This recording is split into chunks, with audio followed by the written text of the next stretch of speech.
Sa ibang balita, mga kasama, Senator Bato de la Rosa posibleng maabsuelto ang kanyang ethics complaint kung hindi natatanggap ng sweldo. Kasama mo live via Zoom si Radyo Conde Batang. RMN Live Report!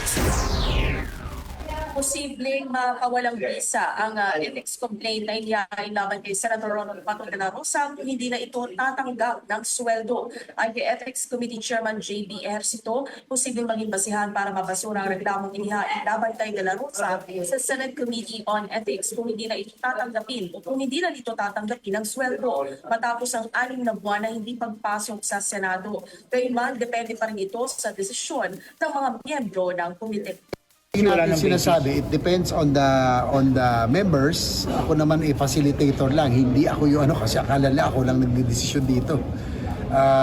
Ang membro magde-decide. So dahil yun ang basis sa complaint, it might be basis for the dismissal. Kasi nga kung talagang hindi niya natatanggapin niya sweldo niya, sahod niya, allowances, so wala nang basehan yung complaint. No? Pero yun nga, pag-uusapan pa ng committee members yan.